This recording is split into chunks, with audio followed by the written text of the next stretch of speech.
Assalamualaikum warahmatullahi wabarakatuh. Perkenalkan, nama Karim Triyoga dari Penjas 5A, nomor absen 6 dengan NIM 1800434. Di sini saya akan menjelaskan atau saya akan coba menjelaskan tentang kedaruratan medis 3. Baik, untuk yang pertama di sini ada keracunan. Bisa dikatakan suatu zat yang masuk ke dalam tubuh dengan jumlah tertentu menyebabkan reaksi yang tidak sehat, itu bisa dikatakan dengan keracunan. Keracunan melalui mulut. Penyebab dari keracunan melalui mulut yang pertama ada obat-obatan, yang kedua makanan atau minuman yang kadaluarsa, yang ketiga zat kimia atau obat serangga atau zat-zat kimia lainnya, yang terakhir bisa makanan yang mengandung racun.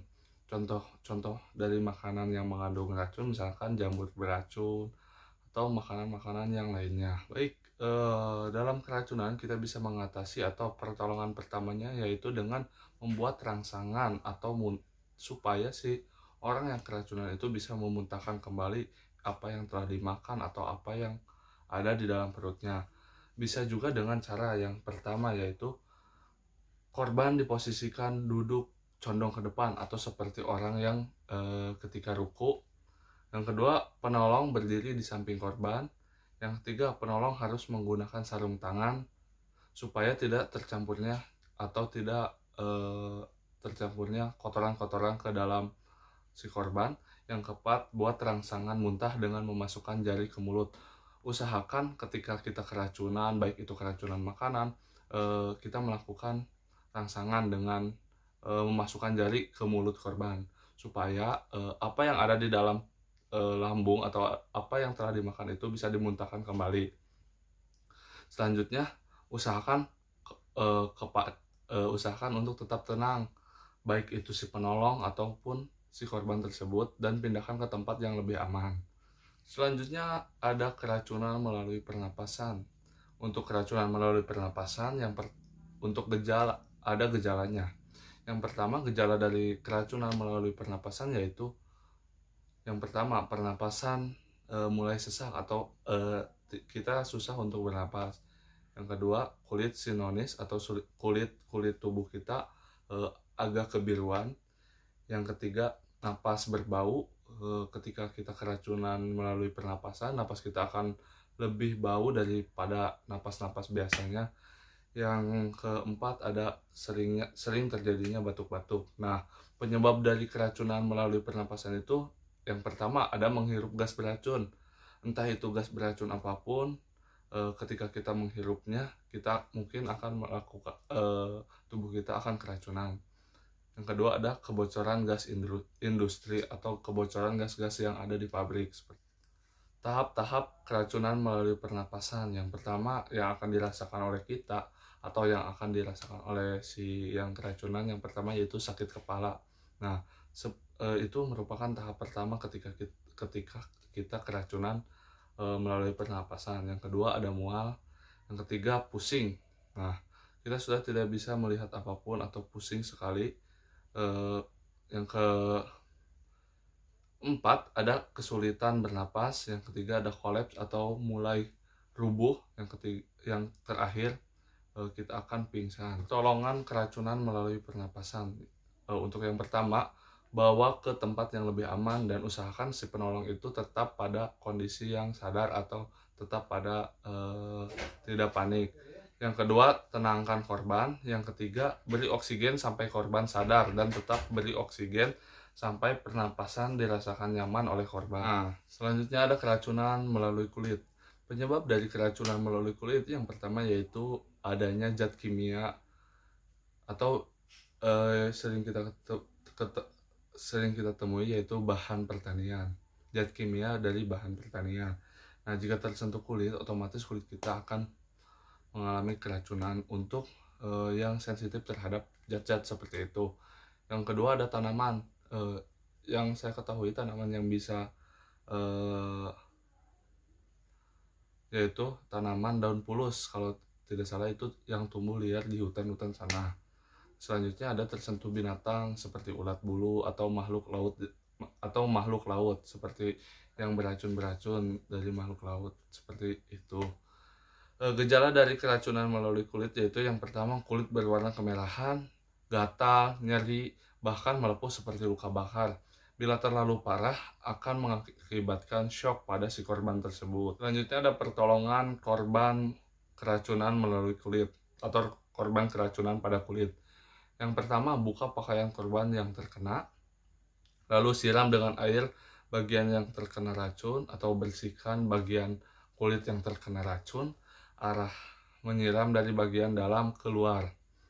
Ya, jika keracunan masih tetap atau masih belum sembuh, segeralah bawa ke rumah sakit untuk pengobatan lebih lanjut.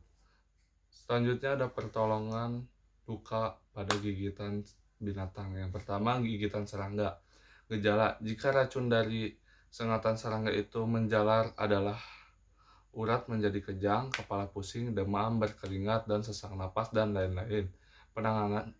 Untuk penanganan dari gigitan serangga yaitu bisa dengan siapkan 6 siung bawang putih, dikupas dan ditumbuk halus, lalu kemudian gunakan untuk menutupi luka bekas gigitan dari serangga tersebut. Nah, selanjutnya ada cara menangani atau mengobati ketika kita terkena ulat bulu. Yang pertama, bersihkan dulu bulu-bulu yang menempel. 2. Gunakan garam yang dicampur minyak kelapa, oleskan pada bagian yang terasa gatal. Diamkan kira-kira selama 15 menit sampai setengah jam. Lalu untuk tahap selanjutnya, bersihkan minyak kelapa tersebut dari tubuh yang telah diolesi tadi. Selanjutnya ada penanganan dari tomcat. Nah, penanganan dari tomcat atau sengatan tomcat bisa digunakan dengan minyak goreng yang diaduk dengan garam dapur. Ini adalah penawar racun apabila digigit tomcat, lalu oleskan kepada bagian tubuh yang telah digigit oleh tomcat tersebut. Nah, untuk selanjutnya ada penanganan jika terkena pacet atau lintah. Nah, bisa dengan cara tuangkan alkohol atau bisa juga diolesi garam, terutama di bagian mulut lintah atau mulut pacet tersebut. Setelah lintah lepas, bersihkan luka menggunakan antiseptik dan tekan sampai pendarahan berhenti. Nah, bisa juga dengan menyemprotkan minyak kayu putih kepada bagian yang terkena oleh lintah tersebut atau terkena oleh pacet tersebut. Selanjutnya ada gigitan dari ular. Nah, sebelum itu kita harus mengenali tanda dan gejala dari gigitan tersebut. Biasanya tanda dan gejalanya yaitu adanya bekas gigitan, sakit yang hebat, merah sekitar merah, memerah, dan luka. Penting untuk kita ketahui sebelum menyerang tubuh ular akan membentuk huruf S. Nah, untuk ketika tubuh ular membentuk huruf S, kita harus menjauhi ular tersebut karena ular tersebut telah ancang-ancang untuk menyerang kepada kita. Selanjutnya ketika kita terkena atau kita tergigit oleh ular, usahakan kenali dulu jenis gigitan ular tersebut, apakah gigitan ular berbisa atau tidak. Hal yang terpenting dalam penanganan pada gigitan ular berbisa atau pada gigitan ular tidak berbisa adalah kita mengenali dahulu jenis apa atau jenis ular berbisa apa dan tipe gigitannya.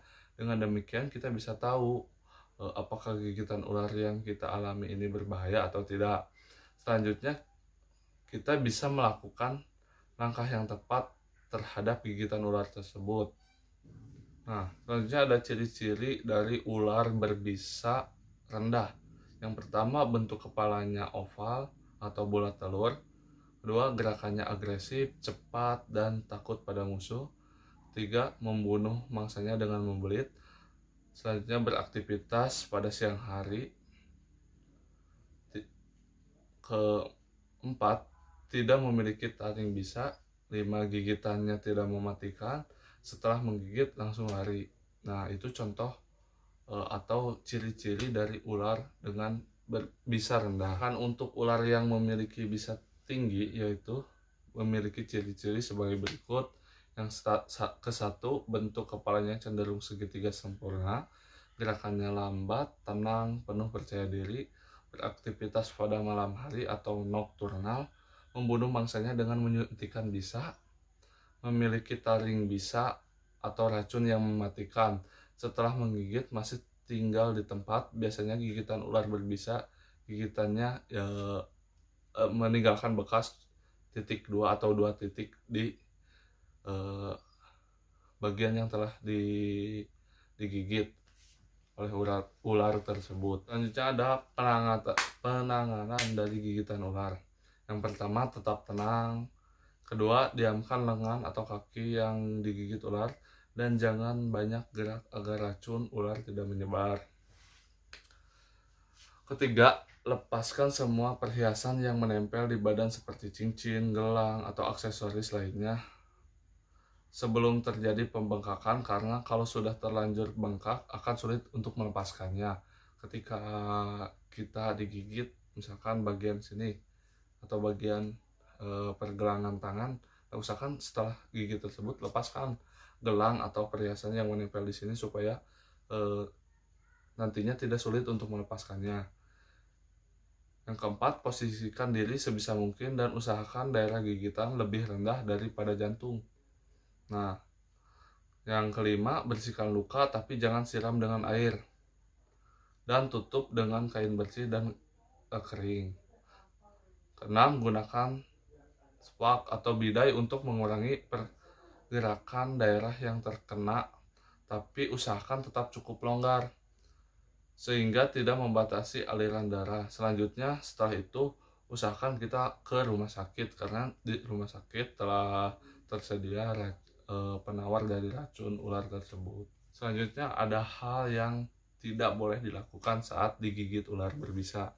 Yang pertama, memanipulasi luka, baik dengan cara menyedot bisa ular dari tempat gigitan atau menyayat kulit agar bisa keluar bersama darah.